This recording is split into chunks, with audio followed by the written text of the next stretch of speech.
From beyond the farthest reaches of our galaxy they come. Two brains pulsing with a strange energy. These space brains come to share their love of science fiction movies.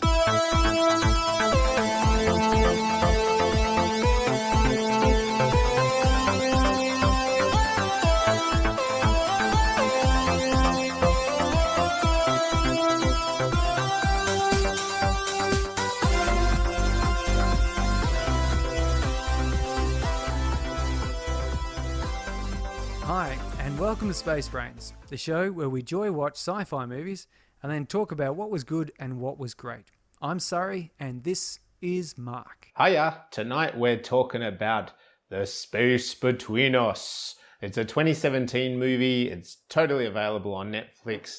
It's been directed by Peter Chelsom, and the screenplay is by Alan Loeb. And it's all about a boy born on Mars, and he wants to return to Earth to find his missing father and connect with a lovely young girl. However, his body can't survive the demands of Earth, Surrey. And in these days, whose body can? Mine isn't. It's packing up every day. My legs are going. So this is your spoiler warning. It is. Big warning. Yeah, if you haven't seen this film and you don't want to be spoiled, then you better turn back now and watch it and then tune back in. So, Surrey, what was your number one takeaway from The Space Between Us? My number one takeaway is that boys really are from Mars, even if women are actually from Earth. Yeah, I know. That's not as catchy as that old book. Have you ever read that book? No. I have. I've listened to the audio version, actually, in my car. Like, you know, the audio version of the book. Yeah. You know, you play it in a car and it comes through the speakers. You're not reading because you're driving the car. I don't know, but there's an audio medium. That sounds very it's very sci-fi, isn't it? It's a bit strange and it's almost podcast. I wonder if they had that on Mars in The Space Between Us. Well, they didn't show it. He showed him watching movies. Yeah, he only had he had a very select amount of movies, didn't he? Probably public domain movies or something. Wasn't it funny that he had that German movie? Because of a German astronaut that left his movie collection behind. Do you remember that? Yeah, I just found that a bit odd. I thought he was lying. I thought it was a movie from his mum's collection USB that he wasn't supposed to have gotten a hold of. Okay, maybe it was. There's no reason to expect that was the case because it actually was a German movie. Yeah, it was a German movie. Yeah. So he had that movie, and he had that weird movie with the line that chivalry's not dead in Nantucket. Or was it? Well, I heard the story. There once was a man from Nantucket. There was a man once. Chivalry was not dead there. I just love that. And he practiced opening the car door and shutting it. Like, that was part of it as well. You couldn't just say chivalry is not dead in Nantucket. No, it's a little bit weird. Strange thing to say to someone. I don't know where Nantucket is. So why are boys from Mars? Well, they're big-hearted lunks with soft bones. Soft bones, brittle bones. Brittle bones. Well, see, this is all part of the, what do you call it, metaphor, really, isn't it? It is. This dude, boys have brittle bones. He's got a big heart, and it's enlarged, it's engorged. It might be broken, and he may have to retreat back from whence he came in order to survive. Yeah, actually, it's starting to make me really think that this has a lot of symbolism to some other part of love making going on. Enlargement and retreating. Hardening of his bones. Hardening from soft to hard. Bleeding out the nose. Actually, is that just what I do? Yeah. Too much information. Okay, so is this a story of hope, warning, or is it an experiment? Look, it's very hopeful as a film because obviously he comes here, falls in love, has to return, blah, blah, blah. But I think if you sort of take the premise and the way the story unveiled itself, I reckon it's more of an experiment because it's kind of this idea of, I think right now, especially there is so much talk about going to Mars. You know, we've got the little rovers, you know, the expectation. I know the US have talked about going, Trump has talked about going back to the moon and going to Mars. China's talking about going to Mars. Like, as a human race, Mars is that next frontier, and it probably seems quite realistic that we'll go there. And I just think that this film's an experiment because if you do send because they have talked about this, NASA's talked about sending astronauts there and they'll never come back. Like that's the premise. You basically can't. Because there's it's no 4 rocket years fuel. to get there and there's not really enough fuel to get back and they just have to commit to giving up their life on Earth and going there. And really this film did have that as a bit of a premise, didn't it? Because, Gardner, who's the young boy, when he does come to Earth, he keeps asking that question of everyone, doesn't he? Of like, what's your favourite bit of Earth or what's your favourite feature on Earth? And that's repeated throughout the film. And really at the end, he sort of says, it's funny because I wanted to go to Earth and really so many people from Earth want to come here, and it's kind of, so I think this is a bit of an experiment in that in the future, we will be sending astronauts and people to Mars. They may stay there forever.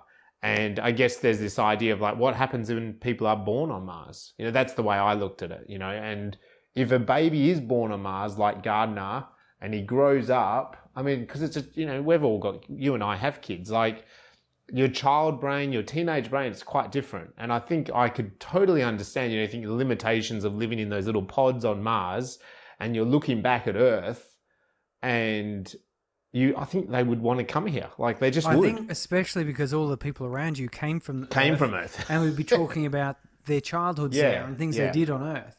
I think a couple generations in, it would be different. It would be a different call, where nobody nobody living has been to Earth. That's in which right. case there'd be none of this sort of wistful, I remember on Earth where we used to walk outside in the rain. Yeah. It would be more like, I remember when I was a kid at Mars Station, we had half as many domes and, the dust storms were really dangerous. That's right, yeah. And so you'd be thinking, we got it pretty good. We got, a whole lot more domes. The dust storms have settled down a bit.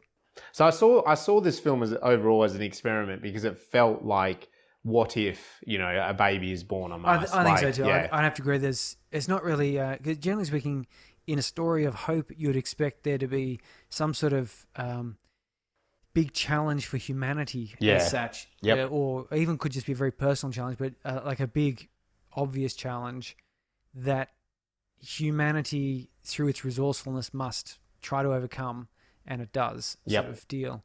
And the warning is more the case of, we're getting a bit too curious for our own good, and we do something or stumble upon something through that curiosity, which perhaps would be better off not coming across. Yeah, and I mean, what's the warning here? The fact that she got pregnant. Well, I mean, that happens to anyone, anytime, anywhere. Like, it's not really, in fact, it's not a major warning. By the end of the film, you've got to wonder if it was on purpose. Yeah, and maybe it was. It must have been somewhat intentional, like, couple of clever people knowing that they're going on a Mars expedition for which they have prepared their entire lives. Like, this isn't a surprise. No, it's not like years in the making. From the doctor, what's his name? Shepherd.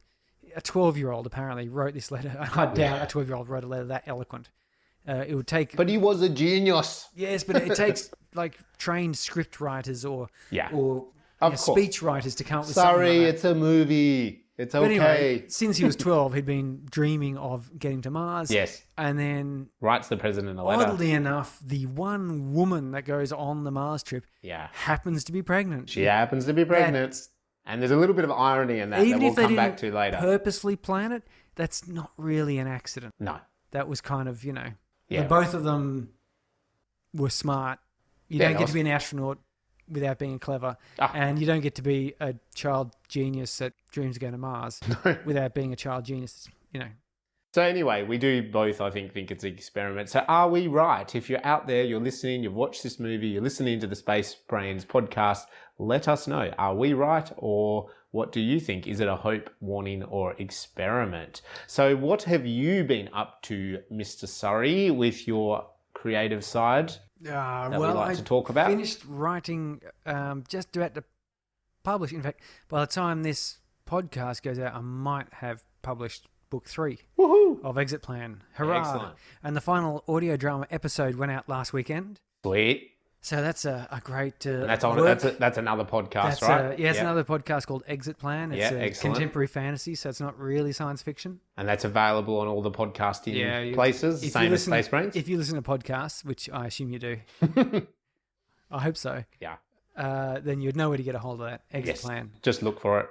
It's a great audio drama. Book 3's come out. Sweet. I finished the final episode of it, which is that's freeing up a lot of extra time. I've got I've written some music songs for a sort of extension of Exit Plan. Oh, it's almost if you think of, and this is a peculiar way of describing it, but it's basically an audio music video. Oh my goodness. Yeah, I know, a bit weird, right? So it's not like the Dirty Dancing soundtrack to the movie Dirty Dancing. No, it's more like if you've ever watched some of these, let's say the Thriller video clip. Right. Okay, so you're watching it on Rage or Yeah. wherever you're watching. Maybe back in the day it was on MTV. Yeah. And so there's kind of a bit of a story going on and a bit of speech. And like when you're watching the video on the TV, it all makes sense. Yeah, so there's of course. portions without real music playing where they're kind of walking in the streets and talking and doing that sort of thing. Mm-hmm. And then there's like the song, and then it breaks and there's a bit of There's a bit of dialogue. spoken bit, and then a bit more of the rest of the song finishes. If you were to listen to that on the radio, which I have done, I'm sure of it, that's sort of what I'm talking about. So it's like, if you'd imagine there'd be songs and music, but it's not a musical per se. You know, it's not people singing the story. There is music tracks which are integral and carry the story, but which aren't themselves stories, if you like. Okay. And where's this going to be available? Oh, probably about a year or so. It's going to take a while playing. This is one. the side hustle of Exit Plan. This is So it's little teenage child of Exit Plan. Yeah, rocking out in the corner. At the end of the Exit Plan show, because the Exit Plan is presented as a series of audio journals. Right. They're supposed to be real. Yeah. And so the whole thing stays in They're character not. as real. They're real. They are terribly real. And at the very end, it all is peaceful, and we've got the final image there where, talking in that sort of terms, Yeah. where Exit Plan has reopened its doors because during the show it gets shut down for various reasons, and is actually started receiving other people's audio journals in. Yeah. Because people have been listening to the show. Right. So by the end of season 3, the first 2 seasons are out as seasons. And in fact, I think I make... Yeah, no. I in the show I make mention of the seasons of the podcast, because the podcast is a podcast in the podcast, and people have heard it and have believed in its reality and have sent their audio journals in. Right. So that's going to be the basis of continuing stories of Exit Plan. It won't be that original character who is the main character of Exit Plan. It will be these various sort of, I'm thinking, shorter sort of story pieces. Maybe 3 episodes type length. Yeah. And this particular first one is an enigma, because the main character, he says, I got this, I'm getting these audio journals in. Some of them seem pretty tame and some of them a bit frightening. But this one of them is just a little bit bizarre, because it's claiming to be an audio journal, but there's like music playing through the whole, it's fully soundtracked, and it varies between a woman talking about her mundane day-to-day life and then talking about elves and fairies and dragons and princes and princesses. So it's kind of a bit of a weird thing, and that's what's going to be the next one out. Yeah, right. It's going to be a bit of a challenge, because I've written the songs, I've actually got to perform them, which is a whole nother skill. Yes, of course.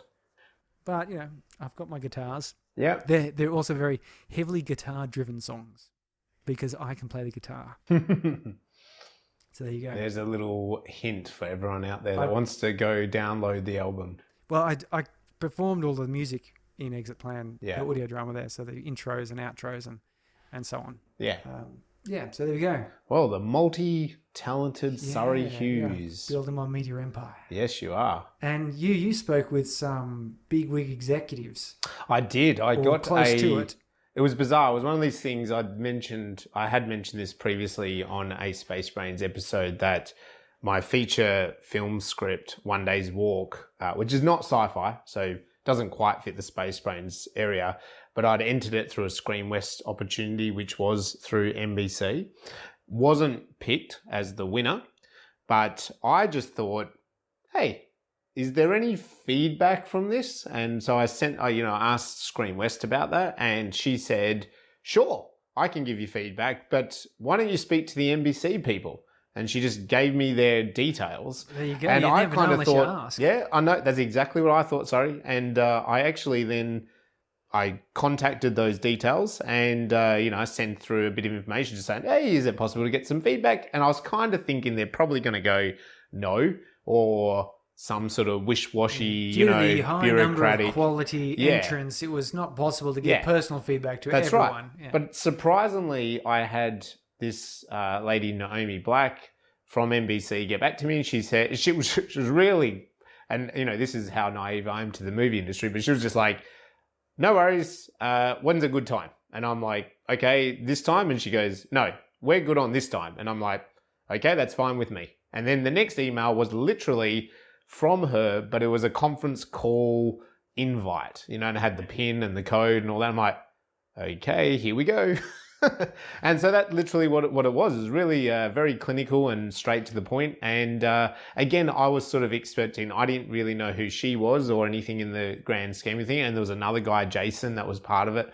And lo and behold, when the phone call came through and we have this conference call, yeah, he's like the vice, it's like the vice principal at NBC Australia. So it's not in the US, but NBC Universal Australia. And that really surprised me. I sort of kind of was joking with someone else that, it might be the janitor going, I liked your script, kind of thing.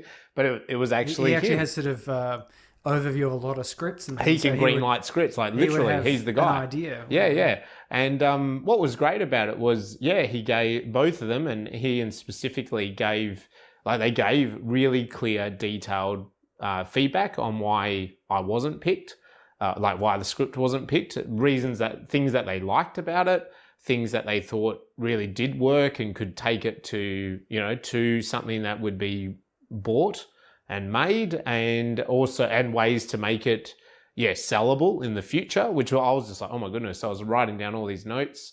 Did you record the conversation? No, I didn't record the conversation, but I wrote a bunch of notes down. And then on top of that, I was kind of, I was thinking, this is great. I kind of, played the cheese game a bit, blew a bit of smoke their way and said they're doing some good things. And he gave me real examples as well, which was cool. And then I was kind of thinking, well, again, just like asking for feedback, I was saying, well, in the future, do you just want me to kind of contact you with ideas? Yeah, sure.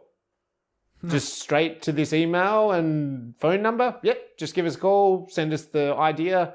So how do you like to get ideas? Is it wrapped in chocolates and flowers and all the gimmicks? No. Just literally send us the log line. Some writers like to do, a 2-page synopsis. Some people like to do it as a log line. We're happy for both. I was just like, and you're happy for me to do that? Just kind of making sure it was all cool. And they were really down for it. So I was like, okay then, yes, we're best friends now. Done. Yeah, well, that's so it was just amazing. it was a really refreshing phone call, because I think you kind of hear a lot of these stories about speaking to these sort of people in the industry, and it's a real slam the door in your face, or it's really fake and all that. It seemed really real, he made a couple of jokes.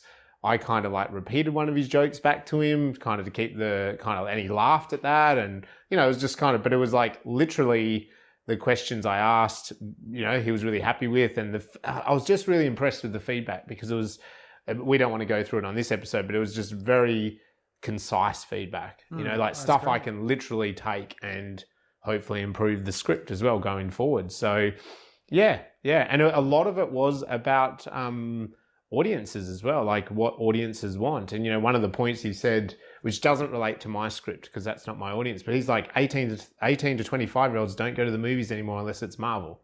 And from the Universal point of view, they're like, so if you come to us with a script that's for that target audience, where are we doing it? For Netflix? Or are we doing it or streaming service? Because if we're doing it for cinema, it's not going to work anymore. So they have this knowledge base of audiences, and that's something they like to speak in. That's kind of their terminology, because that's money to them, isn't it? You know, so they don't want to go. You come to go, I got this great idea for 17-year-old kids, and they're like, well, it has to be on Netflix now.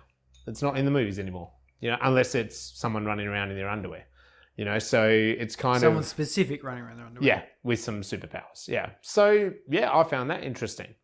And again, it's like anything. These guys, they don't know everything because of course you can make a independent film and that's the smash hit of the summer, you know, Blair Witch Project. You can make the Castle, you can make these films that don't get funded, but it's, from my point of view, amazing to have that experience and get that feedback from people inside the industry. Yeah. Yeah.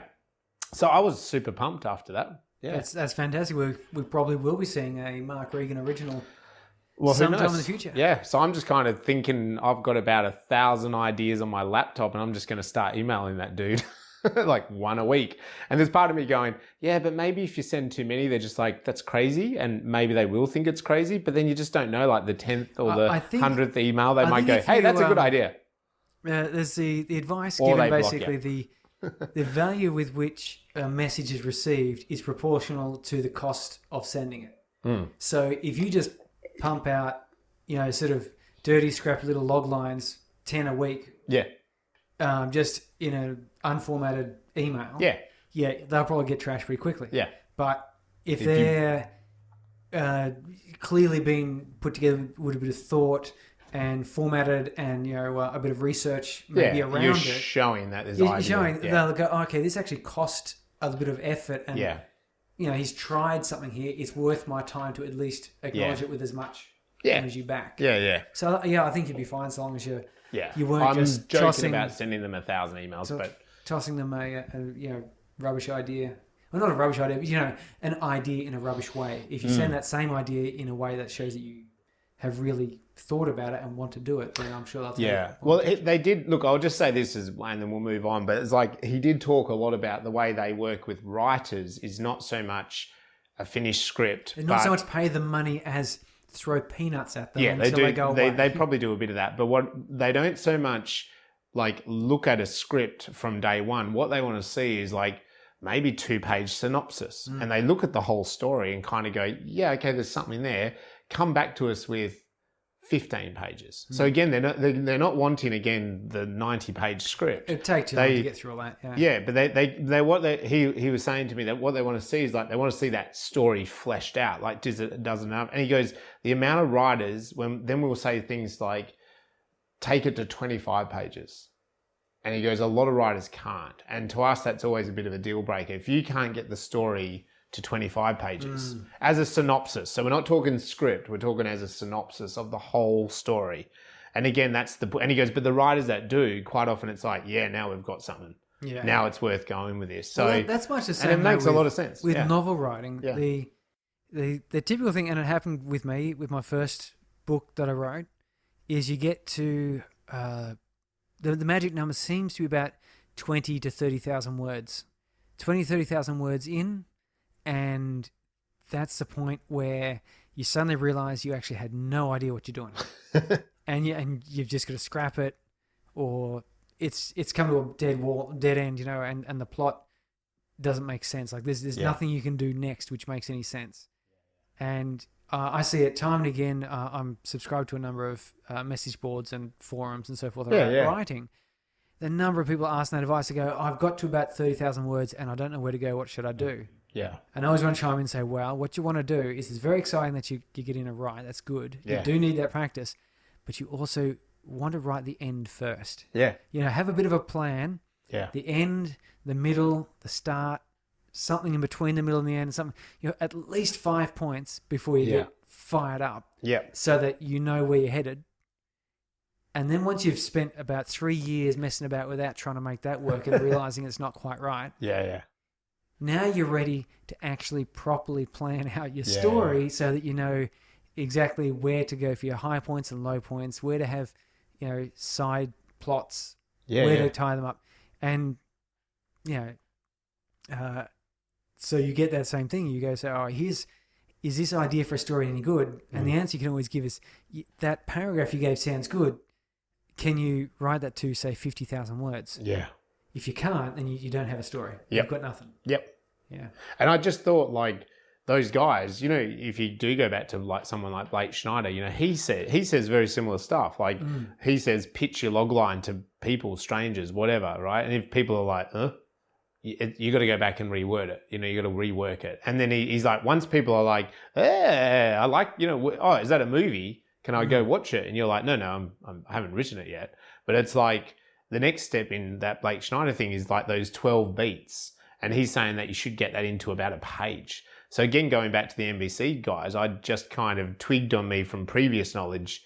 That's probably something to send them, is almost like that 12 beat synopsis. Yeah. If you sent them that, because then that way as well, they're looking, you know what they also want? They want to give feedback because it makes them feel like they're doing something on the story. If you send them something, they're like, that's really good, but I can't say anything about it. They want to give feedback, don't they? You want to make them feel good about their feedback as well. It's such a game, sorry. That's probably what they want. It is also, though, if you send them 90-page script, they're going to go, like read 5 pages. Well, there's a point about getting, building inspiration off each other, because a number of times you could give a synopsis and someone, you'll see the eyes up and go, oh, but hang on, what if you made the boy come from Mars? That's right. Yeah, that would introduce an extra little bit of interest at this point here. And then the writer would go, yeah, and what if his mother died? Yeah, Yeah. How did a boy get on Mars? Yeah. And so that it gives you, as you say, it gives you that room for that sort of inspiration where people hear something and they get something excited. So yeah, if you give them something that sort of seems complete, it might be a bit much like, what do I do? Where's the room to make this cool? It's good, but it's too hard to critique now. It's too much, So we should talk about A Boy from Mars and go through some of the key bits. So I mentioned before as well, Peter Chelsom is the director and Alan Lobb wrote the screenplay. The story was by a couple other guys, Stuart Schill and Robert Barton Lewis and Alan Lobb. So they worked together. We've mentioned Gary Oldman plays a big role in here as Shepard. The other two actors are a little bit more, the other two key actors, Gardner and Tulsa. Did you get their names? I've actually... Brittany Robertson is Tulsa. Yeah, she's mostly worked on TV shows. Yeah, a lot of TV. And there was... Gardner, though, he's won some awards. He's done a few different things. He's a deal. He's got an interesting name. It's like... I read his name so many times when I was doing that. It's Asa Butterfield. Asa, that's it. Yeah, it's a really interesting name. And I remember where I've seen him from because I recognised him. Yeah. He was in... Asa. What a name. Which one was that? The Ender's Game. Ender's Game. Game. But yeah, so he won the Empire Award for Best Male Newcomer. Yep. Young Hollywood Award for Breakthrough Performance for males. And I mean, he was in Martin Scorsese's drama Hugo. Yeah, you're right. So he's done a few things in Miss Peregrine's Home for Peculiar Children. And he's also plays a role on Sex Education, which is a Netflix. Another Netflix stuff. Yeah, so I mean, done a fair bit of acting there, actually. Old Asa Butterfield. And I think that stands its time, really, in this film. So at the start, we do have a doctor by the name of Shepard, played by Gary Oldman, giving us this big spiel about writing a big letter to the president about going to Mars. And then he's saying that, well, now, and he's obviously a much older senior man, that dream is going to come true. And it's East Texas is the name of the campus on Mars. Which strange. I did think that was a little bit of an odd name. I didn't quite get the context of that, but... if there's any Americans out there, is East Texas like... Is that like something founding or something? I don't know. Or is it a reference to California? Now, that would be West Texas. East Texas, is that to Arizona? Is that East Texas? That's what I mean. Was it somewhere that like when the white people came, they were like, this is our land, or you know what I mean? Like, that's where the white people. That's the first genocide. Yeah. Are they trying to memorialize that? Yeah, but sometimes they do they repeat those names. Well, I was thinking maybe East Texas was the first state or colonial state. Yeah, that's what I mean. City or town or something.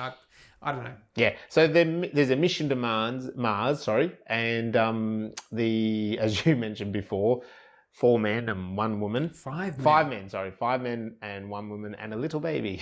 Yeah. There's a title for a film we were joking before. This poor woman, she's going to be stuck up on Mars with 5 men. Yeah, so they're sort of heading off as the first outpost for East Texas on Mars, and we have this sort of ceremony. They launch, they're off, they're in outer space, they're heading towards Mars. She's vomiting away every left, right, and centre. Yeah, it's like 2 months and it's revealed that she is, of course, pregnant because women only vomit when they're pregnant.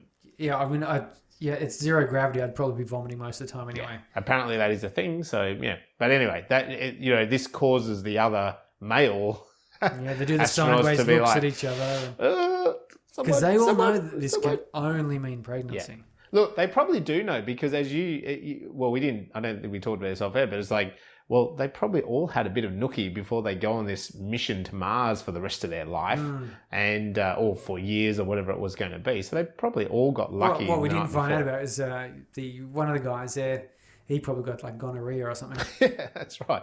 Yeah, what about that when they get to Mars? How they treat that? So by the time they get to Mars, so obviously in this world they've sped up because I believe at the moment it would take something like about 4 years to get to Mars. 9 months. 9 months to get to Mars. Yes. Oh, okay. Where am I getting Which, 4 years from? Conveniently enough, is close to a gestation period. I mean, you can go faster than that. Yeah. 9 months is just an optimal for fuel and far more quicker. Why am I thinking 4 years? Anyway, I'm thinking about something else, obviously. So they land on Mars and immediately she has to give birth, and it's a little baby boy, but she dies. Yeah, quite predictably, but it's not that surprising, really. No. Like they had great medical facilities there, and obviously all the astronauts would be trained in some sort of life sciences. They would have had a couple of doctors, like medical doctors. Oh, yeah, they were, yeah. And, but, you're dealing with low gravity, you're dealing with restricted resources. Yeah. And just anything can happen, can't it? They probably weren't equipped for childbirth. No. Because they wouldn't have been thinking of that. No. Which they should have been because there's 5 men and 1 woman. Yeah, I know. Bound to happen. They're going to get bored. Gonna be up to something. So anyway, they, back on Earth, Shepard, Gary Oldman again, he and his kind of company debate this idea of a baby. We've got to bring it back. NASA doesn't want to have anything to do with it. It's going to be bad PR. What should we do? It'll be good PR if we bring the baby. But they decide to keep it a secret and hide the truth from the public. Well, in part because a baby gestated in 0 G has never happened before. And growing up in low gravity environment of Mars, they don't know if it'll actually survive. That's right, yeah. But I think the whole point of that is a bit controversial. And they do mention that the boy will never be able to leave Mars. Like, he'll most likely never be able to leave. Probably won't do it. So, suddenly, it's 16 years later. And the magic number. The magic of movies. And there's a teenage boy. So, the baby is no longer that. And his name is Gardner. And he's super intelligent. We sort of see him whizzing around his little complex with a robot that he helped make. And he has a pen pal back on Earth. I call it a pen pal, shows my age. But he has, through a chat room. One of these chat rooms. Some sort of, I don't know how he gets on, like, what? The internet on Mars is fast. So he's and all he does is chat with some girl? Yeah. And he chats with this young chick called Tulsa, who we kind of then get, we sort of see the opposite of where she is. And she's sort of a bit of a badass, isn't she? Yeah, she's a foster kid. Been through 5 she's a foster rebel. homes in 12 years. She's typing away to him during class on her special laptop. She rides a motorbike. Without a helmet. The boys kind of all holler and chase her. I didn't quite get that. Well, I think because she was hot, so it kind of made sense. Boys are basically stupid. Boys are stupid in this movie. If their parents don't take them and educate them a little bit, boys are teenage boys in particular get rather stupid. Because in that moment where they sort of chase her and she races off the motorbike, I was a bit like, are they chasing her, like bullying her, or are they chasing her because they like want to get in her pants? Like, I didn't really get the difference. And maybe there is no difference, I can't imagine. If the boy's mean to you, it means he likes you, okay?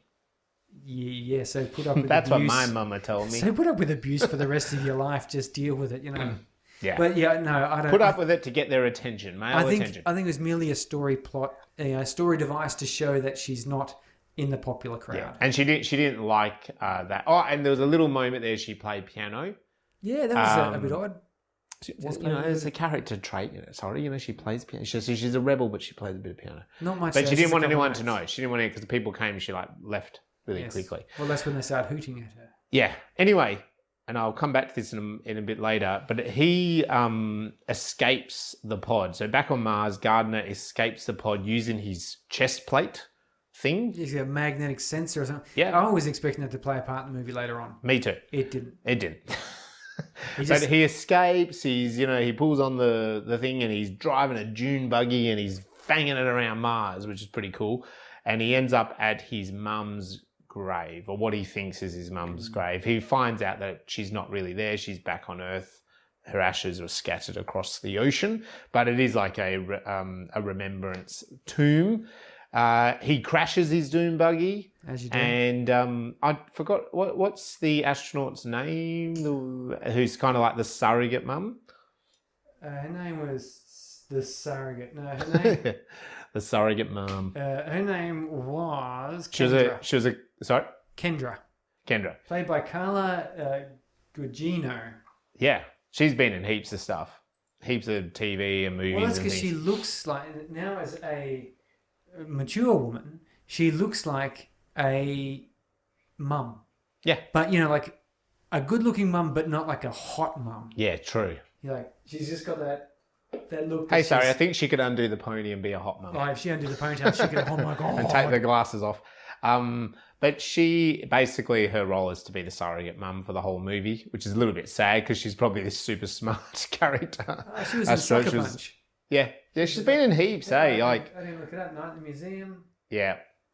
Oh, yeah, she's in Night in the Museum. Yeah, okay, I see it now. Sin City. Anyway, let's move beyond her career for a moment. Okay. And she's the surrogate mum, so she has the deep and meaningful. She saves him because he's crashed and he's not breathing. I actually was kind of thinking, well, maybe he's he can breathe on Mars. Is this the moment he's going to find out he could breathe? Because I didn't know where this story was going. We come into this, as everyone knows, come in blind. I didn't know where it was going. I was thinking maybe he's going to realise that he can actually live on Mars without all the, without a mask. Maybe it was just me, not like Total Recall. His eyes weren't going to pop out of his head. Which is always so good. Well, I was watching that, and because we had this aerial shot of him doing burnouts, circles and stuff, donuts. And I was expecting it was going to pull away and reveal like a design. I thought he was drawing something because it kept he did some big curving thing, and then it would cut away to a close up, and then it'd be cut up to above, and he's doing a different line. Yeah, and then rocks fanging it up in the air. I was expecting the dust to settle. Say, "Mom, I love you," or something. Some sort of tribute there or something. Yeah. But anyway, she saves him, and I was like, oh, okay, no, he's not a superhuman on Mars, because that would be kind of cool. But anyway, that's right, yeah, so he returns, and in this, there's a plot point where they realise that maybe they could do surgery on him and make his brittle bones stronger. Yeah, they're going to lace them with carbon nanotubes. Oh. Which is, that wouldn't just make his bones stronger, but that would make them nigh on indestructible. Carbon nanotubes are... They glossed over that a bit. I didn't even really think of that. But incredibly strong. He'd be like Superman, wouldn't he? The Wolverine has adamantium fused skeleton, which was written before carbon nanotubes were discovered. I think in today's day and age, it wouldn't be adamantium, some magical metal. It would be... carbon, graphene, and nanotube bonded bones, which would basically be indestructible. Carbon nanotubes are, fantastically strong. Yeah. Anyway, so again, that's another thing that's not really brought back up at the end of during the movie. It sort of lets him walk about. It sort of does come up in his CT scan or his MRI. It does in that moment, when she truly believes that yes, he is from Mars. So he has the surgery. And he has to do a bit of physical fitness around it, and then he returns to Earth. And once he's back, again, Shepard, This was not sanctioned by Earth, though. This is the thing to point out. There was a discussion there. Yeah, saying they hid. He can't. We could do the surgery, but blah blah. And Shepard says, "Look, I'm the big boss here. At the end of the day, I say no." Yeah. And then it cuts away to him undergoing surgery. It sort of gives you that impression that maybe obviously Kendra seemed to have won the argument. Yeah. But then we see Shepard sitting there looking through the different camera view feeds. It's a bit creepy because you can see in the bedrooms and things. But he's looking at the different camera feeds and can't see. I'm paying for this place. I'm going to look. You can't see Gardner anywhere. It's my money.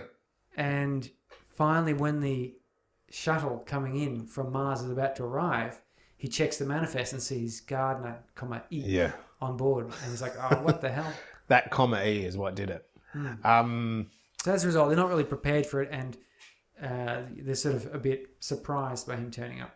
Yeah, and we find out that Shepard has he's been quiet for these 16 years. And I think later on he reveals that he left the company. You know, he kind of left the company or left the project, so they've been doing things. Went off. Yeah, went off the grid. Anyway, but he wants to. He sort of is urgent, and he rushes into NASA and wanting to meet Gardner, and then he's like coming to see him, and he does. He gets to meet Gardner, and they have a good standoff, good Q&A. They do the classic exchanging questions. Yep. And Gardner's kind of, so they have that, and they have a bit of an exchange. And Gardner's got to kind of like orientate himself with the planet, and he's kind of a little bit disorientated. And he's quarantined, and they don't want him to leave this quarantine station, and they want to do some tests. And they actually then decide to tell him, oh no, we can't let you go yet. We've got to do even more tests. And things aren't looking kind of very good. And he then confides to Kendra, who comes and speaks to him, and he says, we both know that they're sending me back. Yeah. Which I think, I don't know what the legal status of that is like, because they don't, isn't that's basically kidnapping? They're not really legal guardians. You might say Kendra was his legal guardian. It's like, I don't know, it just sort of sounds a bit, I think it would be a bit shady. It was, but I guess, again, I think from earlier was implied the public didn't know about this. And NASA didn't want to. Well, yeah, he's not a citizen of anywhere, is he? Is he really a US citizen? Well, no. Yeah. Technically. Not at that time. He'd have to apply for it, I think, on basis of parentage. So anyway, he's clever and he escapes. He escapes, all right. And part of his escape is there's a tour group going through there who get dressed in the outfits and have to wear these heavy boots to make them feel what it would feel like coming back from Mars. Yeah. So that when he doesn't have to put the boots on. So when he's sort of clumping along clumsy, he just looks like him. He fits in. Yep. But they spot him and they chase him, and he kind of then is spying through a sort of a vantage point in the industrial side of the complex. A man change into overalls, so he changes into overalls, and then the security kind of like lurch at him, but it's not him. It's the good old chase scene. Yeah. And then he gets into the back of a truck. Expecting banjo music. Yeah. And he gets into the back of a truck, and then the truck is searched, but he's not found, and then the truck's down the freeway. And then we have this, like, quite a nice montage of him, like a fish out of water. Yeah, he's experiencing Earth. Or a bit like an alien on Earth, and he's, he sort of stands in the middle of the road, and a truck almost runs him over. He just talks to a homeless dude. Homeless guy. Then, like, it starts raining, and everyone, like, runs under shelter, but he actually, like, dances in the rain. As one does. And he starts asking that question, what is your favourite thing about Earth? And people give him different responses or no response, like the guy on the bus gives him no response. I was thinking he should have said, my favourite thing about Earth is that people don't just ask me dumb questions all the time. Well, he did kind of do that because he actually like pulls his arm away from the window, and it's like, I don't want to talk to you. You're a weirdo. That's like me on the bus or walking to and from work. I sort of gaze skyward. I don't want to interact with people. Yes. Because I'm an alien. Yeah. Well, yeah, exactly. Why would you want to reveal that? So he finds, the next thing he finds Tulsa at school, and she's really weirded out from this because he hasn't been in contact with her for 7 months. 7 months. The trip back to Earth. There's no internet on the space shuttle, no, Surrey. He told her that he'd be travelling. Yeah, having the surgery, and he'd go a bit disappearing for a while. She doesn't believe him. I guess she didn't expect that to be 7 months worth of not being contactable. And again, at school, he's a bit weird. He's wearing weird clothes. He comes into the class. He says a few weird jokes. He washes himself with the emergency shower. Because they don't have those in a space science station. And but Tulsa kind of likes this, I think. There's a part of her. So she takes him back to the farm, and all of a sudden they're at the farm. Shepard and the police rock up, and they confront him. And so he runs for it. And in that, it does come across that maybe he's running from like a foster situation, or he says to her that he killed his mum. Yeah. As a way, like, in his sort of innocent way, not realizing that would sound wrong. Yeah. And of course there's these police and people in suits. And so Tulsa, in all of her kind of, rebellious form, helps him escape in the crop duster plane. And they take off from the farm in a real sort of chase scene. And they go up in the air, and then all of a sudden, of course, that old plane has to land, and they're going to do an emergency landing on a busy freeway. So there's kind of, dodging cars and this and that. And then he turns on the farmway. Yep, and runs itself. Leap from the plane as it crashes into a barn and explodes furiously. It's a Michael Bay explosion, isn't it? I was quite surprised. I was too. It was a really huge explosion. I'm not sure what would do that, but maybe they stored their... It was a crop duster, maybe. Gunpowder in there. What have they been lacing the crops with? Diesel. Yeah, just something that explodes on impact, because this thing blew the living shit out of that crop plane. And Shepard and Kendra couldn't see them jump out. So they thought see they the were explosion, dead. see smoke, and they don't see these two, and they get upset because they think he's dead, but they've run off into the fields. Yeah. And it's not until a little bit later when the police are all there and they've searched through the wreckage, you don't find any bodies. They don't find any bodies, so they're okay. They're somewhere. And so Tulsa and Gardner, then she steals a BMW. She sort of tricks that from a car service guy or whatever. Yeah. And notice it's an electric car. It's an electric car. So and it's a little car, sorry. Yeah, little electric cars. Yeah. I know there's a couple of things there. There was a scene of Shepard sleeping in his self-driving car. Yeah. Which was kind of a nice little... There was a few little... future touch. I mean, the movie, I guess, doesn't say it's far in the future, but it's just, I suppose, implied it's a little bit in the future, I presume. Yeah, Because there's just... The laptops are clear, and there's a bit... Obviously, they're in the Mars. That seems so impractical. But... Yeah. I know it does, doesn't it? Anyway, so they steal the car, but the point of this is then they suddenly have a big argument.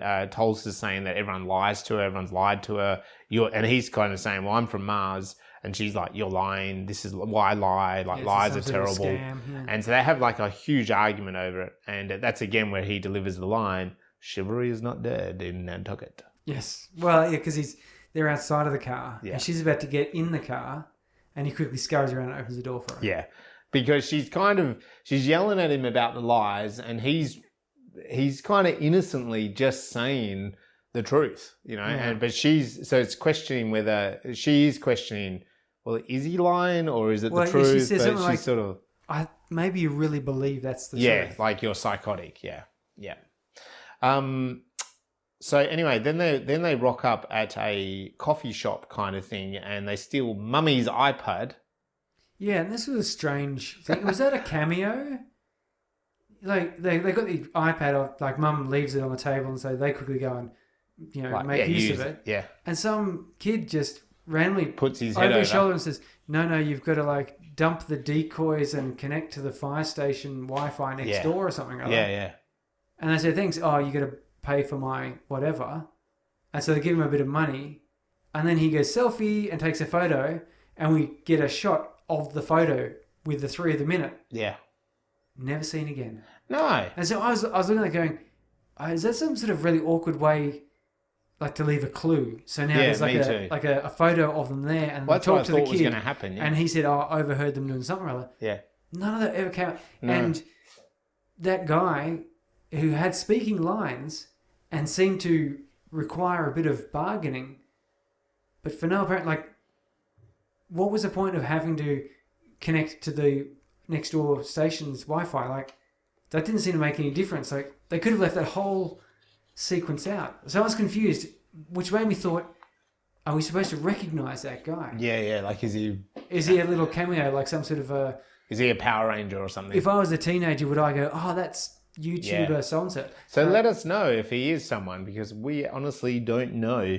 But in using Mummy's iPad, they Google the ring that Gardner had from his mum, and they realised that they were married by this Indian celebrant. So they kind of Google that guy's address, and then now they have a plan of attack, don't they, of where they should go to, where they should go next. They could find out where her mum got married.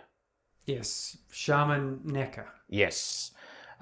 We then have a scene where Shepard find teenagers under a underpass. Oh, and and then they sort of rip that open, and Shepard's quite angry and aggressive. You get out here, you girl! Yeah, and basically, no, it's just a couple other teenagers getting up to teenage stuff in the back of cars.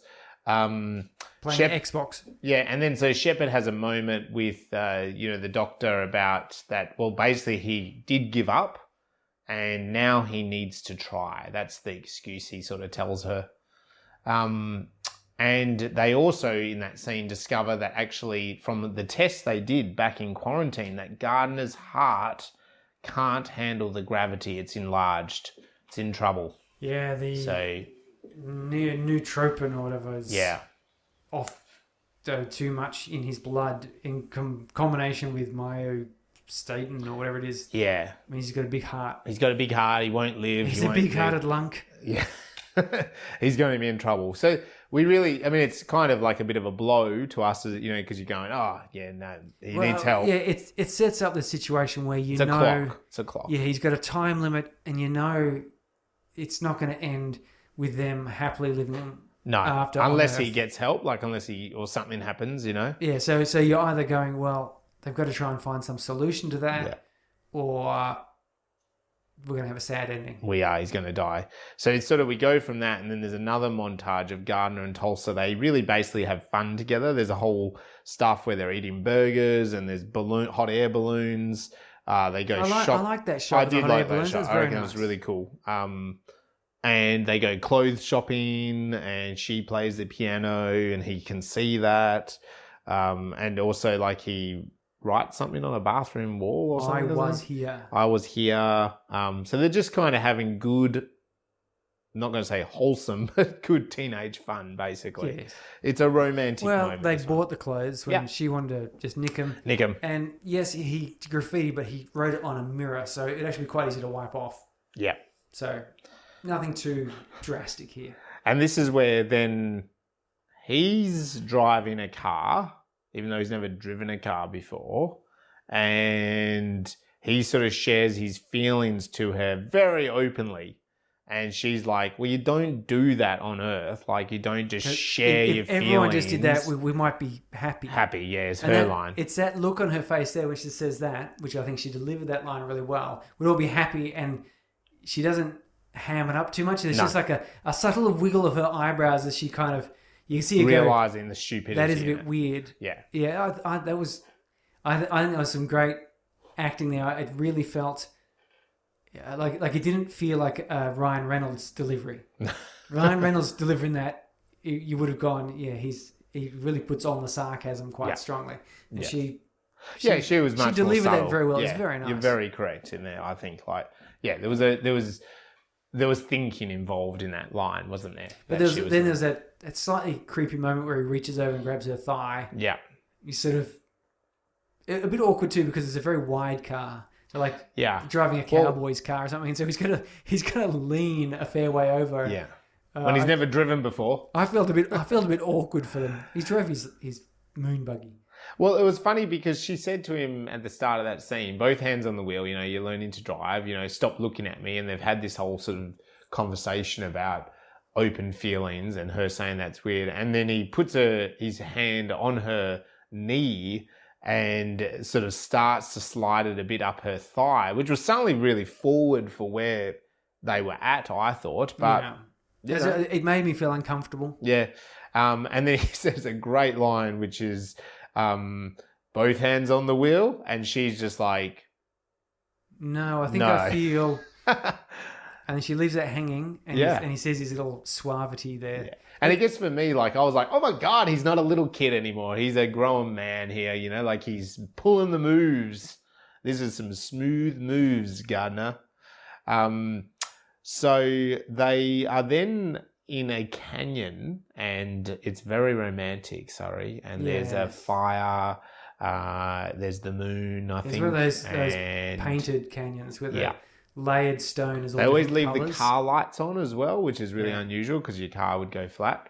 The battery would go flat, but everyone always leaves them on in the movies. Just so they don't put seatbelts on, unless it's a plot point. Yeah, because it lights up this. It's supposedly light, you know.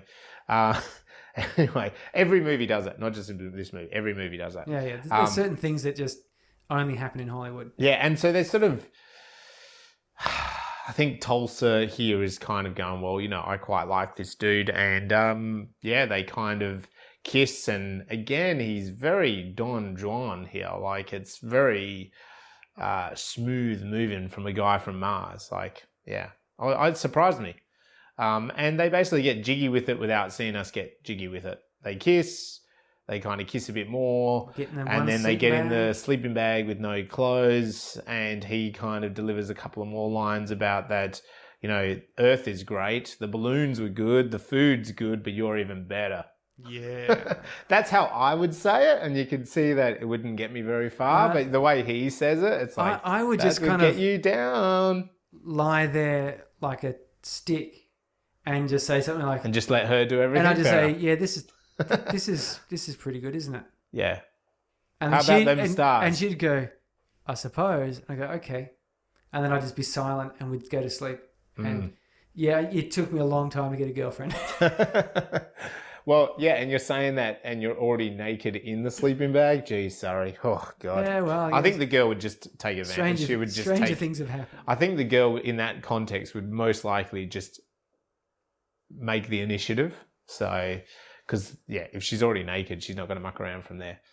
Anyway, the next day, they're not naked anymore, and they are actually on the reservation, and they're sort of told off from that, but they ask that we want to see the shaman. This is strangely hippie woman. Yeah.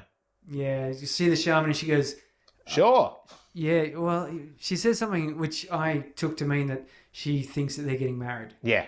Like they're getting, like, I suppose this must be a common thing, is that people come up here to elope and get the shaman to give them a bit of a ceremony. So they visit the shaman, and pretty quickly he's kind of, it's not legally registered weddings or anything, but he's got the address of the mum's check. Yeah, so they've because people pay with check even in the future. Yeah, yeah. Who pays with check? Do you know, the only person I know who pays with check is my father-in-law, and he's 73. No, but in the US it's a big thing.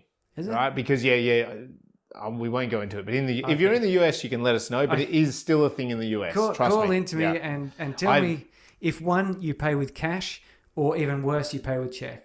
Well, I just friends that lived in the US, they've just come. They're Australian. They've just come back, and she was working as a geologist, and she literally got checks. She had to set up a bank account that accepts checks, and that's a weird thing as well. Even though that's what they do. So anyway, let's not bag their banking system. We'll leave their banking system alone. That's quite odd. It's odd, but it's just the way it is. Sorry. Maybe their checks don't take 5 days to clear. Yeah, or something. maybe that is it. Because maybe they can deposit into their account and they have the money there. Instantly have the money. I don't know. In which case, checks would make a lot more sense. Here it takes, anyone out there in the United States, it takes 2 to 5 business days for a check to clear.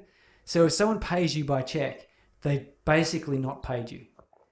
So you just forget about getting the money. Yeah. Which is why nobody uses checks except for old, like concrete workers and brickies and stuff who are very manual in their ways, and they have a very set accounting system that works well for them. And damn it, they're taken to the grave. Yeah. Yeah. So anyway, they do, as you said, they got the check, and she's able to find out the address of the dad. And then a nice modern touch here, she Google Earth views it, basically, Street View. Yes, and it's the same place from the that was a nice touch. Is even a lot of modern movies still don't really take advantage of the sort of technology we just take for granted now. Like, people Google Earth. Be sitting there at work, and someone will say, "Oh, I wonder about such and such." 3 seconds later, someone will say, oh, well, apparently it's blah, blah, blah, blah. Here's a picture of it. Yeah. And here's a YouTube video tutorial of how to do it. Yeah. And everyone's, oh, yeah, okay. And that's just what you do, you know. Yeah. You don't sit there wondering about things. No. Oh, I wonder what this address, what if this is the address? Yeah. No, you go have a look at it. We'll have to drive there, Surrey, and find out. Yeah. No, why don't we just Google Earth it Yeah, why not? before we do anything? But at the same time, Gardner is now got a nosebleed. Oh, he has a nosebleed. So, yeah, we get this... He's not in his sleeping bag in his nosebleed. I never got a nosebleed. But it's a very popular thing here. So we've got the good news, bad news, don't we? We've got... Yes, oh, again. look, the end of our quest is in sight. Yep. But His injury's worse. The deadly curse is coming to fruition. So they arrive then in Las Vegas, and like she's like, look, it's Paris, it's Shanghai, it's Venice, it's America, Paraguay, it's everything. It's the world in a Panama. it's a world in a lit up Vegas strip, as we all know. It's Johannesburg. Yeah. But he doesn't like it. It kind of seems to give him a bit of an anxiety attack. He goes a little bit weirdo. He does. Which I think is because he faints and freaks out and they go to the hospital. And he's bleeding. So they rush to hospital. Tulsa's going to leave him because he's knocked out. And she's going to go get the dad and come back. And anyway, and then he wakes up and he says, no. No matter how much I want Earth, Earth doesn't want me. Yeah. Oh, geez, what a teenager. That is a great line, sorry. That's like James Dean, you know. What are you rebelling against? What do you got? you think you're so tough, don't you? You're going to die in a car crash. Yeah. That's rebel against that. Anyway, but it's, if you get given a line to say like that, you've got to say it. I mean, I got to say, if I was sitting there dying from being on Earth, I'd have to come up with something. Yeah. I know they joked about that, like famous last words, and it's like literally most people don't say anything really very famous because they don't realise they're dying. Whereas, of course, in a script, you can write your famous last words, can't you? Yeah. If you think you're going to die, you're going to say those famous last words. But then what if you don't die? You still got to then say, actually, I need to go back to the bathroom, nurse. Like... Oh, I don't feel so good. Yeah, dead. That's usually the last words or something. Yeah. So anyway, they do escape the hospital in a really cool old car. And he's in the back seat and Tulsa is driving. Shepard kind of, they're one step behind him, and they sort of like they've kind of caught up on some of these clues of where they've been and stuff. And they go, oh, Shepard says, I know where they're going. California. And he's hopping onto a private jet. Here I go. So they arrive at the dad's place, and Gardner's really quite sick. He sees the ocean, which look, and he says it's the best place. This is the best place. Yeah. No shit, he's been on Mars. I mean, can you imagine what all that water would be like? Even here on Earth, that's the ocean. One of the best places to be. Yeah. So, I mean, it was good that they kind of focused on that, and he wasn't looking too good at this point. Yeah, because Tulsa's propping him up and hobbling in, and they're going through the billowing curtains of the sea breeze, and there's some dude again on his invisible laptop computer. I assume it's a computer. It could just be, who knows? It could be the control for the TV. It could be. He could be ordering up some Netflix. It could be. He probably is. And he folds it down and turns around and confronts these people. And they kind of have a bit of a debate over like what they're doing there and who they are. And I'm not. What are you talking about? And he shows the photo and he's a bit upset and he's like, "Well, I'm not." And Gardner's saying, "You're my dad." And Tulsa's like, "Don't be a jerk or a dick." And he's your son. And he says, "No, Sarah Gardner's my sister." Elliot. Sorry, yeah, sorry. My sister is my sister. And so I would never admit to that. No. Because it's not true. Yes. Because Shepard is the father. Yeah. Well, we still don't know that. Although I think at that point there, if you haven't guessed, yes, then you're probably having your own little aneurysm that might flare up in space. You probably should go to hospital and have that brain checked out if you haven't guessed at that point. But Tulsa spins around and there's no Gardner. And he's gone. And then she runs over to the balcony and looks down and he's walking into the surf. And before he's taken 2 more steps, she's down the cliff face and rushed across the beach. And then he says something. Yeah, it's a great line. I know. I love this one. He says, Have you got it? Didn't get to choose to be born on Mars, but at least I can choose where I die. Oh, he also says something about feeling his mother because it's the ocean. Yeah, yeah. But yeah, that was the line, yeah. Yeah, it's nice. You got it pretty close. I didn't get to choose where I was born, but I do get to decide where I die. Yeah, you're actually saying like that. That is this kind of thing. You're expecting some old prospector or farm owner to be sitting there. Not a teenager. Last moments, yeah. And then he just dives into the ocean. Yeah, he just goes clunk over sideways. And she can't see him. She's like panicking, grabbing him and trying to like find him. And we have like a flashback montage of some of those moments in his life. And then all of a sudden he's yanked out of the ocean by Shepard. He goes, "Oh no, not my son." He doesn't actually say that. He doesn't say, father. I am your Luke. I am your father. Yeah, I think does he say that? He says, "No, does he say you're my son." I think then they plonk him on the beach and they kind of he's alive. He spits out water and stuff. And I think Gardner says to him, "You loved my mother." And he's like, yes. That's right. He like just nods kind of thing. A bit of a work around. Yeah. And then he's like, "You're my father." And he's like, yeah, he like nods his head. Yeah. Which you could tell. You could totally tell. Yeah. They haul him out and they take him to the airport. Yep. And it's an emergency. Cool, inter-orbital superjet. Yeah, NASA superjet.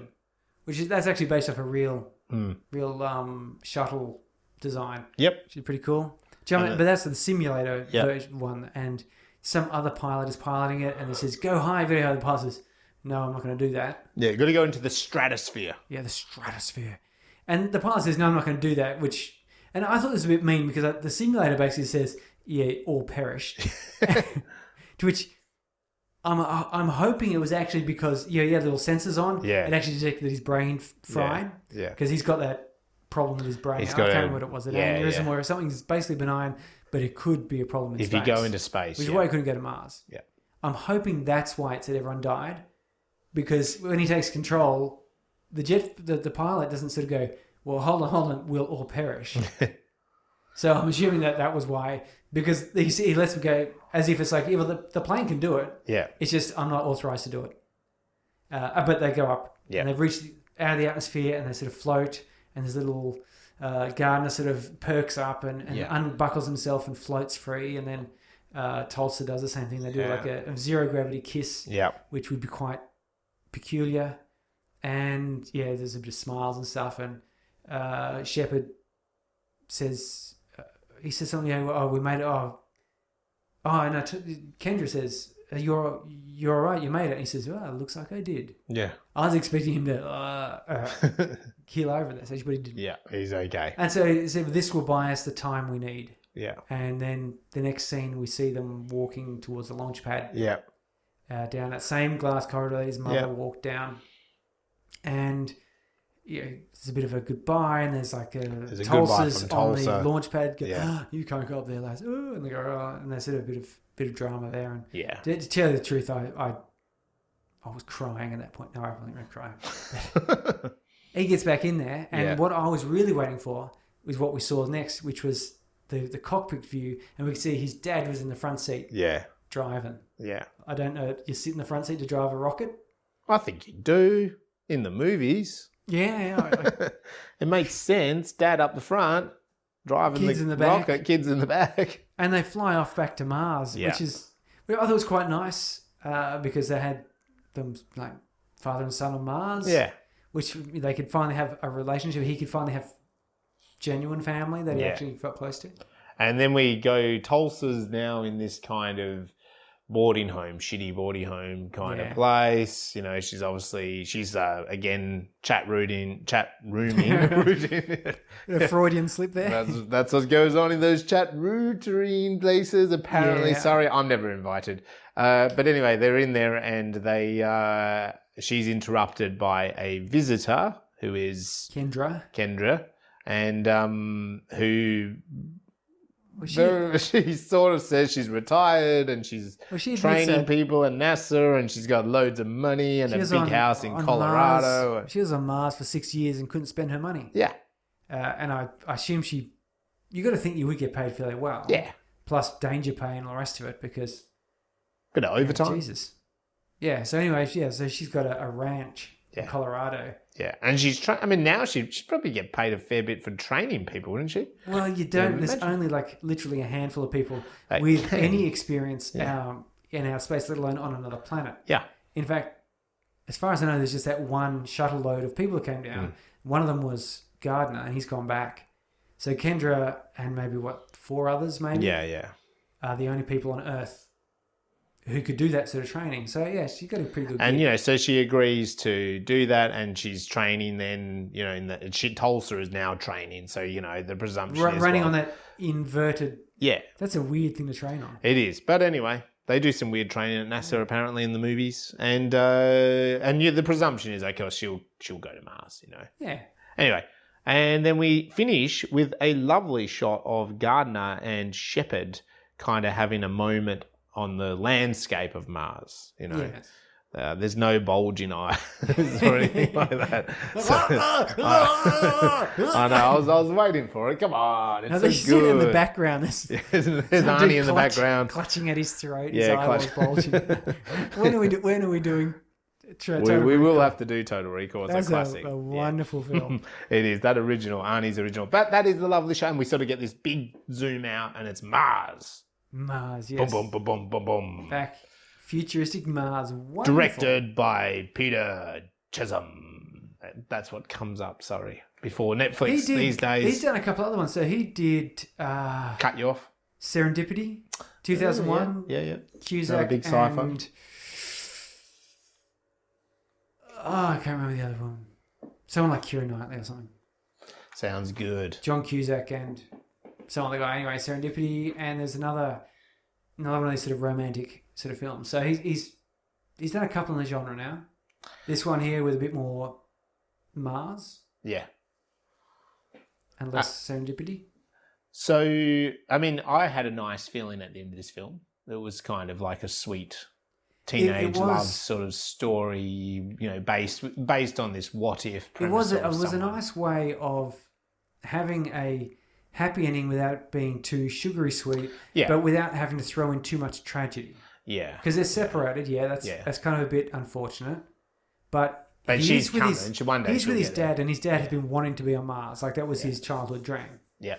And so now they are. So there's kind of that. Yeah, and he hasn't had his dad that whole time. So you can imagine, it might take Tulsa 10 years to get there because they only tend to send, but even you have to be maybe an engineer or a doctor or, you know what I mean? You have to be qualified. She'd have to spend at least 4-5 years. Oh, she has to. Intensive training. Yeah. Because get a degree in something. She would need, engineering or... You have to, no one gets sent into space without some sort of qualification because they've got to be doing experiments and stuff in space. They can't just send her. And if there's an emergency or something, she needs to be able to provide something useful. So you don't have, I don't know. I reckon 10 years. General farm hands or mechanics. Not yet. You only get mechanics in space who are able to do the mechanics of a spaceship. Yeah. Or a, atmosphere recycler or something rather exotic. That was sort of my first impression of it. And then sort of sitting back in it, I suppose, I thought, it's probably more of a romantic comedy, or not comedy, but more of a romance genre than sci-fi. Like the sci-fi in this is pretty basic. Yeah. I mean, it does provide a bit of the tension and the time clock and the thing that separates the lovers. Yeah. Because you always have to have something that separates the lovers. Like in Equals, they had the emotions, non-emotions. Yes, that's right. As the separation. And in Passengers, you had all the people asleep. Yeah. And, not asleep and so on. So this one here, you've got to have... Mars, that's quite a big barrier. Yeah, it's a huge barrier, isn't it? It's an Alice Cooper song, Might As Well Be on Mars, which is sort of about this. But anyway, let us know out there what your viewing experience was like, after you watched it. How did you watch it? Did you look at it on your phone? Did you watch it in the...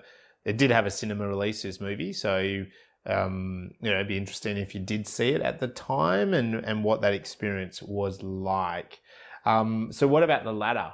Where does this go on the ladder? I've got to say, if I was 14 or 15, that sort of age, this would have probably killed me, this movie. I probably would have fallen over sideways in my chair at the theatre and enraptured with the whole concept. Yeah. Because of Mars. Yeah. And also hot girl liking sort of a nerdy, awkward guy. From Mars. Which, I don't have the experience of that. Yeah. We shan't go down memory lane with Surrey. No. Oh my God. No, don't do that. Let's avoid that. But I agree with you. I think if I go back, I mean, I did like a lot of horror and action and stuff, but I did like these ideas of, you know, like if you look at this, like teenage boy from Mars, he's different, he's unusual, well, if you went on a date, this wouldn't be one that you'd go see with your mates. Yeah. That's why I went and saw Predator, for example. Yeah. And RoboCop. Yep. Although with my wife, I probably also would have gone and see Predator and RoboCop. They're a couple of her favourite films too. As it turns out, it's not a coincidence that we're together. No, that's right. But yeah, so it's definitely sort of a date movie. It does have some nice thinking points to it. I put it down there with Shanghai Fortress. Right. Because I think the age grouping for this, I'm probably a bit old. Yeah. Cynical and twisted. Probably. we are, I think, too old. And they had a robot with artificial intelligence, but they needed a bit more prevalence of computers in this to have really beaten out some of those other ones like Tau and and so on, which had those artificial intelligence. Yeah.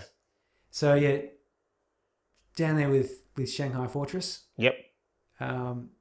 Had some really nice moments in it, but there it is. And what about you? We'll speak about the best scenes in a moment. Yeah. But well, look, I think it was just, for me, it kind of comes in on that bottom rung for me on the ladder. I mean, again, this ladder's growing and, you know, we're not sort of ranking them or anything, but it probably just comes in. And it's what I just sort of said before, that for me, it probably wasn't enough science. And again, like we just said, we're not quite maybe the target audience of this film. So just... Again, just how much this story appeals to me. I think if I was 14, I would have quite enjoyed it. I would have liked the idea. Yeah. And I think I would have really, you know, identified with Gardner. And so that would have been a lot different than my age now, and looking at it and just going, teenagers in love, being teenagers and doing their teenage thing and stuff like that. And then so from a bigger point of view of a science fiction film, I think science fiction, it's always... And we always talk about the science behind it, but I enjoy that. You know, I like looking into, and it's cool when science fiction, you know, take a and that idea of like privacy and then deleting people's privacy and making up people's identities and stuff like. I love that sort of idea. Like I love when we talk about time travel, like Back to the Future. It's, you know, you love that idea of the actual science behind it. You know, well, maybe at some point in the future we'll do The Martian. Yeah. The Andy Weir novel adaptation. Yeah.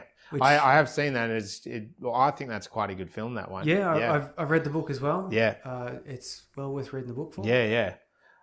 And there is a lot of science in the book. He goes through all the calculations, which is very cool. So that does probably lead into some best and worst scenes. So do you have a best scene that you had? Best scene, I really did quite like the scene with the balloons. Yeah. So they're driving down the car, and we just get this nice wide shot with the car sort of lower ground with a big blue sky, and there's just balloons, and there's like some music, sort of joyous music playing, and balloons in the sky, and it immediately struck me. It's quite visual, you know, with these colourful balloons and the blue sky, the road, open road. There's no other cars, and the music. It really reminded me back when I was in uni. Yeah. It took 14 hours to drive to uni and back on the holidays. Right. And it was, going from Canberra to Sydney, lots of cars. Yeah. But you got up past, say, Port Macquarie, heading up that way, not many cars. You would get stretches where it's just empty and I'd have the music blaring, the windows down. Yeah. And, you get a real sense of freedom and light, particularly because you've been driving for about 12 hours. But the added bonus is seeing the balloons floating in the air. Yeah, it was a cool shot. You really got that feeling of, and I think anyone out there who has ever done this as a teenager, there's nothing quite like that feeling of being on the road with the windows down and the music playing. Yeah. And, it's just, you feel really free. And I think that really captured that very well. It's very nice. Yeah, It's a good way of, again, in movies, you always try and look for where they compress extended concepts into single scenes. Yeah. And here they did it quite well. It's nice. Yeah, because he was kind of head out the window, eating, stuffing burgers, taking it all in, and then she also had a moment at the end of that, which was looking at the balloons and kind of going, well, "This is kind of nice." Yeah. I'm here with him. I'm enjoying this. We're being rebellious. We've hit the road. This is a stolen car. Like, I think it kind of ticked a lot of the moments for her too. Yeah. So I agree that scene it was beautifully cinematographically shot with all those balloons and flying down that freeway as you've been talking about. But I think also quite clever that they both were having a moment. They both were having a positive moment, and I think it was done right. I agree with that. Sorry. I was just gonna say, there's a good compression there of his experiencing so many things about the world and her growing to realize that actually outside of her little universe of high school, and there's another world, foster family where I think the dad was just a drunk crop duster, I guess. Yeah. We didn't get too much about that, except the crop dusting meant that she could steal a plane. Yeah. But she got free because that was always her things: to open road, music, and freedom, music, and something or other was her three things that she said she wanted to do. All right. When she was 18, emancipation.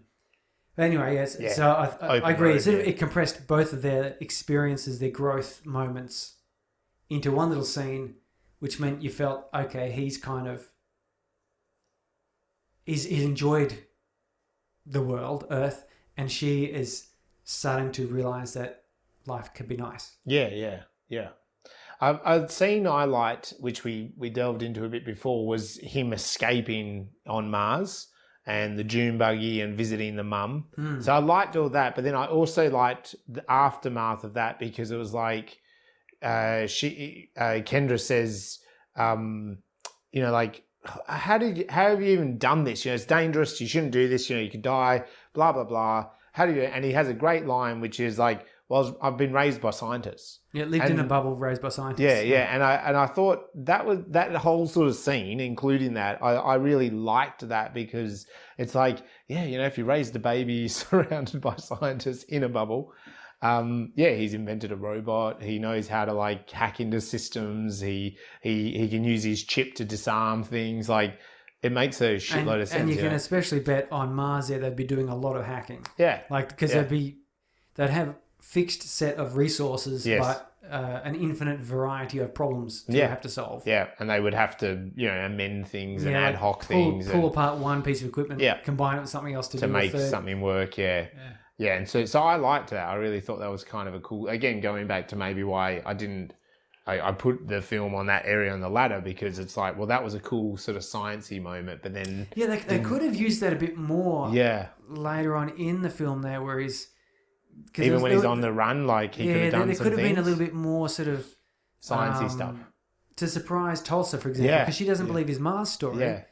And then like he could have, jury rigged up something that is unusually technical. Yeah. Which would make you sort of go, well, what sort of knowledge do you have? Yeah. And he said, and he could just repeat that line. Well, told you, raised by scientists on Mars. Yeah. And she'd have to just sort of go, okay, well, I guess, yeah. Yeah, like maybe he could have modified a car, or he could have, modified her mobile phone. Yeah, pulled the phone apart. And, done something with it, and it could have been in a romantic way, seeing how the film is romantic, he could have done something like that. But anyway. Modified her phone to block dick pics. From all those guys chasing her. Yeah, from all those guys. They would all be sending her you can bet they eggplants. They would be all be eggplanting her all day long, wouldn't they?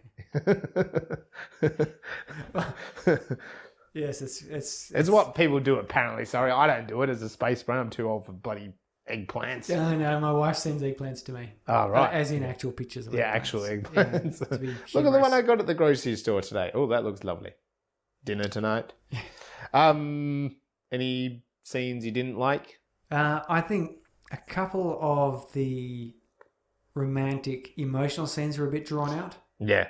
But I think that's because, as you said, it is more on the romance side. Yeah. Which is not a genre that I normally indulge in.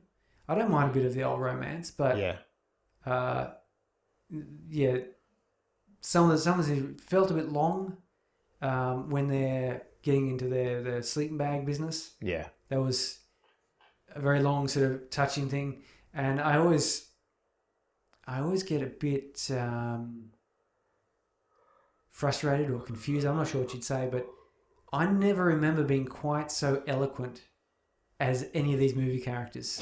Yeah, you always get them, giving little monologues which all make sense. Yeah. I mean, even when I write down speeches to give and do training, give training at work and things, half the time I swear it doesn't make any sense. Yeah, it's just sort of stream of consciousness, weird things thrown in, and But and so I'll get these drawn out romantic scenes where people just speak well and say the right sort of things and actually make eye contact. Yeah, that freaks me out the whole time. Like, could you actually say that things while keeping a straight face and making eye contact? Yeah, it's, I don't know. Maybe that's just me. Yeah. But it feels a bit unreal. Yeah, it could just be me. And I mean, I'm a bit of an extension on that for me was we talked about the balloon scene being cool, and we talked about that car scene where he puts his hand on her leg and stuff. But actually, even earlier than that, I think after they argue the first argument, and they're still in the car or whatever, it felt a bit like she was his mum, and I was getting a little bit, because he was such a fish out of water, and we've seen this many times, the guy George in the jungle comes out of the jungle and he's in the city and whatever, Billy Madison, for some reason with this movie I was reminded of E.T. Yeah, E.T. Yeah, even at the end where he's being chased by the cops and he's like getting sick and dying. Yeah, and Paul as well. Have you ever seen Paul? With, what's that guy's name? Simon Pegg. Yeah, those guys. So what's his face? Yeah, the three of them make it, don't they? The director and Simon Pegg and Nick Frost. Nick Frost, yeah. Yeah. But yeah, it's like kind of like he was getting sick, but it just, because he was so naive and so childlike and so innocent, but yet she's so rebellious, it kind of almost felt like it was his mum driving him around. And I was just a little bit, there's a couple of scenes there to start with the romance. I was a bit uncomfortable with that dynamic. I think I was expecting, maybe I was expecting her to join in a bit more. Yeah. And I think that would have made it, or something like, you'd be a bit more rebellious about it. Like and I think that might have been the solution there, is instead of her being so sort of, even that's the thing, when they have that argument, she's like, right, I'm going to be driving across America with the psycho in the car. It's like, well, you were on the chat room with him. I mean, I don't know, like, you need to ease up a bit, and if you're so rebellious, like, surely you should be letting go of that a little bit, Wouldn't you be going, well, this will teach him? Yeah, like, I will just go off with this guy who claims to be from Mars. He's clearly a little bit crazy, Crazy. He seems harmless, but he's a bit nutso. But maybe I'm wrong. But anyway, so that I was just feeling a bit uncomfortable. It kind of eased up then by the time we kind of get to the pickup truck and then the fire, and then they seem to be more on an equal page. So yeah, anyway, that was for me. So what about the science, Surrey? The science of living on Mars. Yeah, I didn't feel there was a lot of science shown to us in the movie. Well, I suppose what they were talking about could there, you dig was, into? Well, it's very interesting because there's a lot of desire to go to Mars, and the question, of course, is, first of all, why do we choose Mars as the place we want to go? But then secondly, why don't we just go? Try. Well, interesting. So first of all, Mars is probably the most, I suppose, the easiest and most hospitable planet we can get to in our solar system. We don't have a lot of choice here. Venus is a similar, says a similar size and mass and gravity of Earth, which would be nice because you wouldn't have all those problems. But it's got a very dense atmosphere. It's very hot. It's acidic. It rains like hydrochloric acid or something crazy. It's dreadful. If you could somehow float on top of the clouds of Venus, you'd be spot on. But we don't have the technology to float on top of the clouds of Venus. So Mars then is the next closest place. It takes about 9 months, say, to get to, if you use sort of a relaxing, easygoing way. If you're if you burn a whole lot more fuel, like you said, when we're sending the rovers and robots up there, 6 months ish. And in this movie, they said 7 months. So they're clearly, they've improved things a little bit, and you got to expect that they'll have come up with some efficiencies. So it's pretty close to get to. It's smaller than Earth. It's about a third the gravity, or 38% gravity.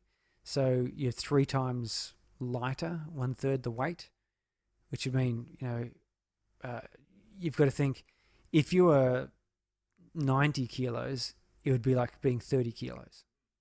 So if 30 kilos, my dog weighs 30 kilos, or I think my daughter weighs about 27 or something. And, I can pick her up, and so that would be like how much a large guy would weigh. Yeah. That'd be really weird. But what that means, of course, is bone densities are down. But you can still walk around at that weight. You're not flying around like on the moon. I think you're 1/8 the weight or something. And there was genuine concern. They had to do the calculations. Would you be able to jump so hard on the moon that you would endanger yourself? Yeah. And you take yourself off to one of Mars's moon-like bodies, orbiting bodies like Phobos, is actually light enough that you can, if you did a strong jump, actually escape the gravitational pull. And you'd fall to Mars. Yeah. So, but no, Mars is strong enough to keep your stuff down, and things would hold to the ground. That's nice. Yeah. The day is about the same length as Earth. Yep. The axial tilt is about the same, so it has seasons like Earth. They're about twice as long because it takes about 1.8 Earth years to go around the sun. Mm-hmm. The sunlight, it's about 60% of the solar radiance, so it was about 540 watts per square meter rather than 1,000 watts. So it's similar to an overcast day in brightness. Yeah. So there's a lot of reasons that you'd be able to go down there and establish something. You could actually get there, and the atmosphere is not corrosive. The atmosphere is mostly carbon dioxide, with a little bit of nitrogen and some argon, almost no oxygen. 0.4%. I think we need about 19% to survive. So pretty easy to, relatively easy to get to, relatively easy to sort of land on and establish things. And it wouldn't be too big a problem for us to adjust to the day-night cycles and things. The temperature is sort of negative, sort of 80 to -5, depending on where you are and the time of year.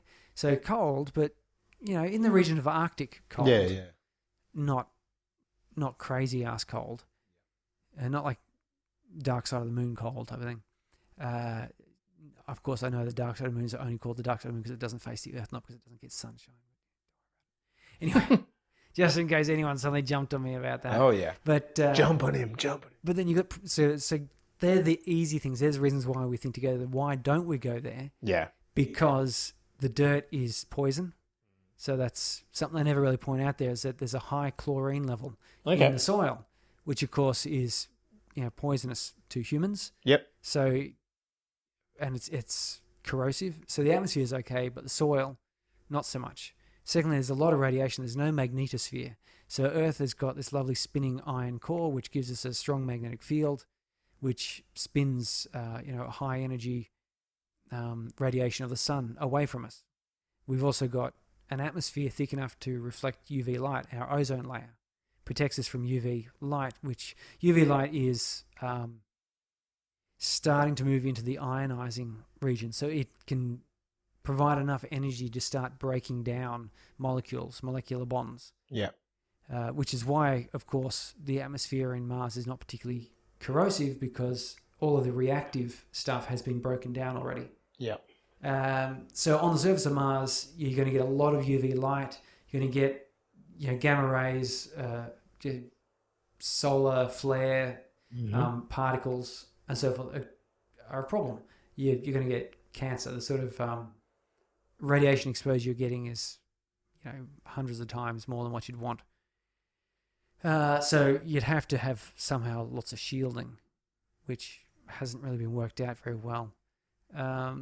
Yeah, there's very little water. There is some frozen water, but it's hidden. So there's a lot of problems with. Also, it's probably a one-way trip to Mars, or at least a very long stay on Mars whilst you collect fuel, because the fuel, you've got that the rocket paradox, which is in order to make your rocket go further, you need more fuel. Yeah. But the fuel weighs so much that you need more fuel to carry the more fuel. So each unit fuel you add on gives you progressively less benefit. Yeah. And so there's a limit for any given thrust technology. Yeah. There's a limit to how much you're ever going to get, because you're going to get to a point where your entire payload is just thrust, just fuel. And there's no room for people or equipment. Yep. So the more people and equipment you have, the less fuel you have. Yep. Which means by the time you get to Mars and you've landed, and if you want a little bit of fuel, for example, to set up your base, you've got nothing left. Yeah, yeah. So in The Martian, actually, the Andy Weir book and the movie, they solve that by, they have like, how long are they up there? 6 months?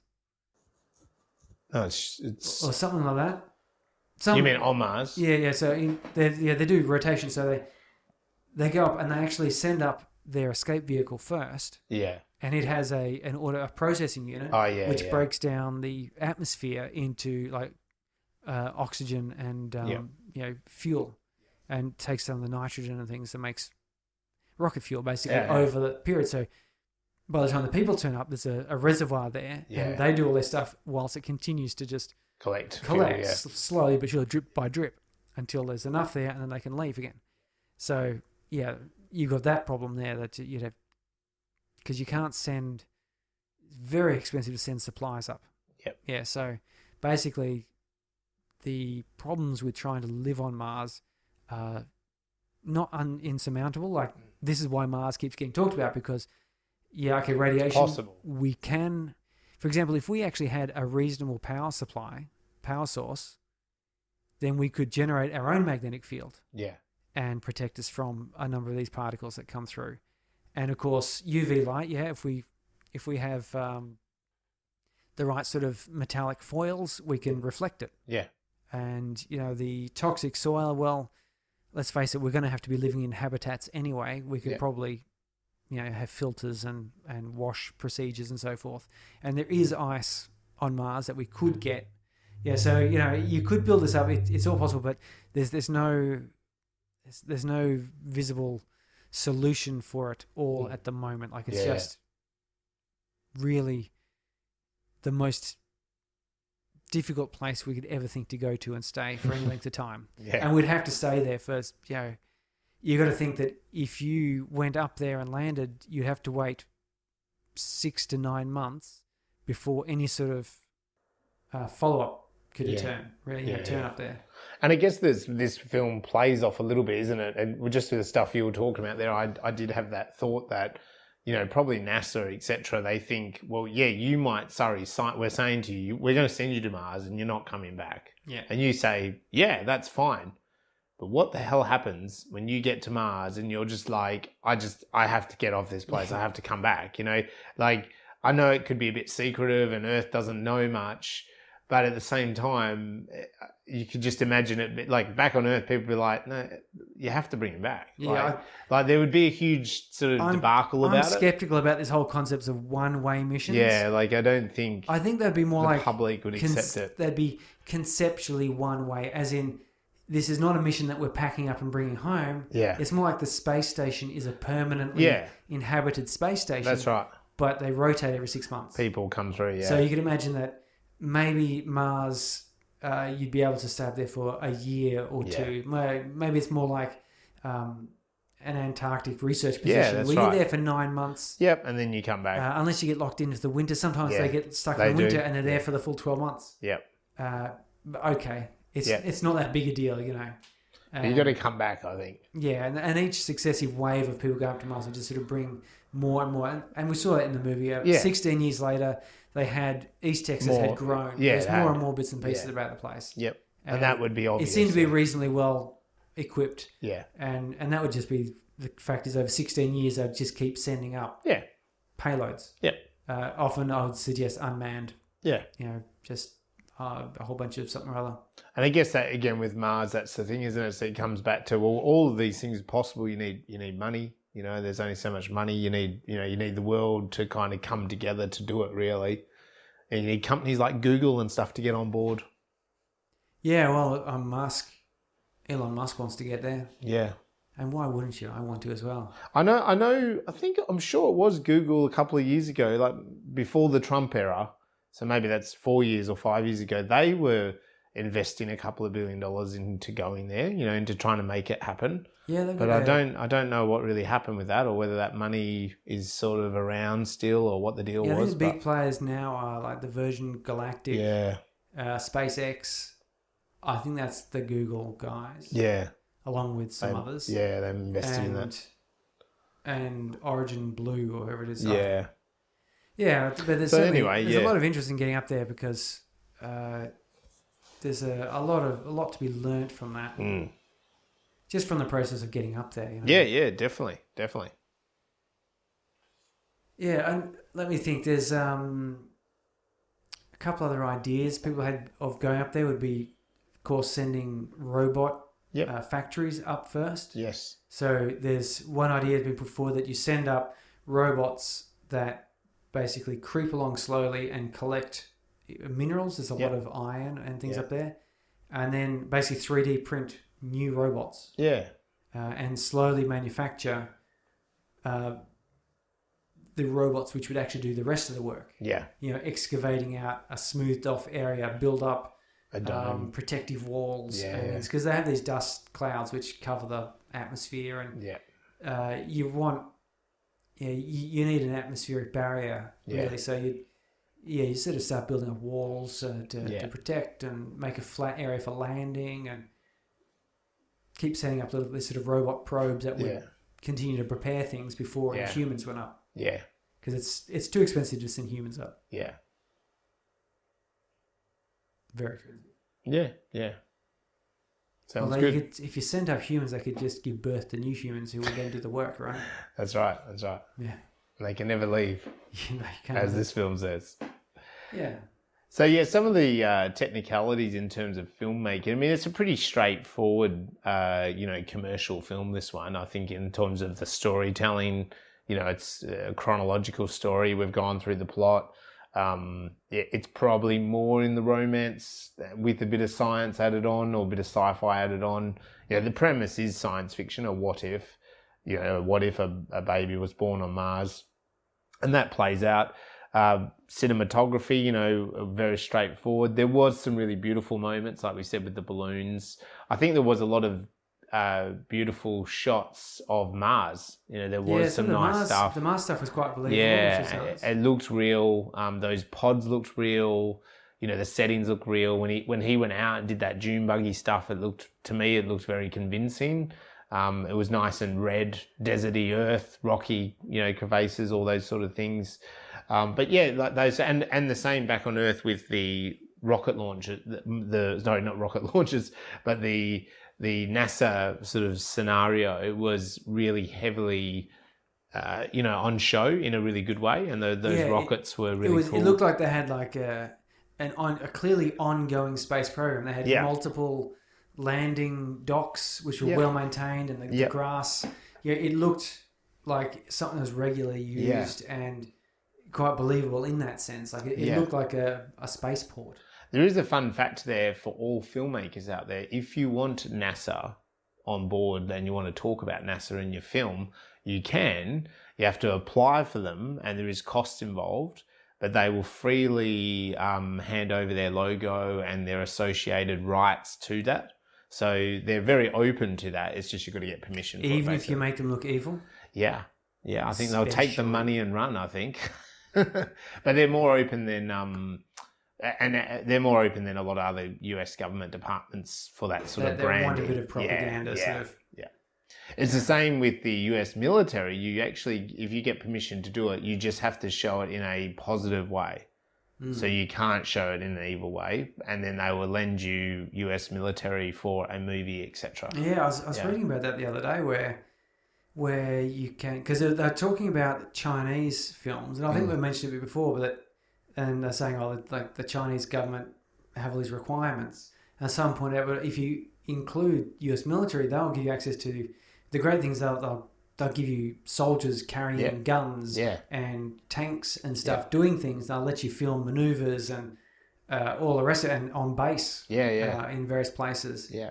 But as you said, you've got to show the military either as a neutral sort of organisation, just a background part, or somewhat constructive. Yeah, they're doing something towards whatever the story is in a positive way. So, and I think that's probably fair enough. I mean, if someone asked me if I wanted to be in a film as myself, portraying myself as an Australian, I'd be tempted to sort of say, well, do I have to be a child eating puppy kicker? Could I not be an Australian who? But I've got that footage, sorry. Who I don't know, at the worst, maybe I drop a used tissue on the ground after I've blown my nose. Like, if you want me to look evil, perhaps we could, lighten the mood a little bit so I don't come But you always have your monocle on, and you always got that evil laugh in your huge leather lounge chair that's made out of rhino skin and elephant tusks. Oh no, the thing it's made out of. The thing it's made out of is extinct now. Yeah, right. That's right. Sorry. Yeah. Well, where we come from, it's extinct. It went extinct. It went extinct many moons ago. Yeah, due to the furniture manufacturing industry. Yes, that's true. That I founded. Yeah. Yes. And you're just doing this on the side of that mega conglomerate. But you can understand now why I'd want to be portrayed positively. Yeah, that's right. You actually got more reason to be portrayed positively. There's some cool symbols. I like the symbols of space and Mars and rockets and the NASA stuff. So I think that all, the space between us, so it's the space between Tulsa and Gardner, but it's also the space between, the space between Mars and Earth, and the space between Dad and Gardner. And he keeps kind of saying that question about, what's your favorite thing about Earth? Yeah. And then she says at the end, what's your favorite thing about Mars? And him saying, well, it's funny. He's always wanted to get back to Earth, yet people want to get to Mars. And I kind of liked all that. There's a lot of symbolism in that about space between people and how that kind of the relationships and, what gets told amongst people and what we reveal to each other and all that. I could see that playing out. Yeah. Very nice. Yes, very good. So anyway, let us know what you thought about the space between us and, what that delves into for you and whether you liked it or not. And also what we talked about tonight on Space Brains, episode 22. 22, you can get us at Space Brains Pod on Twitter, at Space Brains Podcast on Instagram, Facebook. Yes. Or... Hey, you can get us at spacebrains@gravityundone.net by email. Yeah, and obviously you're listening to this on your favourite podcasting thing, which is whatever. Yeah, we'll be I there. love Spotify. I do Spotify because it's unmetered on my plan. It's same for me. Like you can get podcasts for free. So what does it matter? And what's the movie we're going for next week? Surrey, we had this all planned tonight, unlike other weeks where we just decide on the moment, not revealing anything about our secrets. Next week for episode 23. 23. See You Yesterday. Oh, okay. Yes. I know nothing about this apart from a colleague at work said she listens to Space Brains and she says, you have to do this. Well, tell her to tune in. Yes, until then. That way we'll have a listener. Yes, I'll tell her to listen. We'll have one, maybe another. Who knows? Maybe you listening right now will be a listener. A further listener after listening to this great episode. And with that wonderful wisdom, yes. Thank you very much. Good night, and I'll see you later. See ya.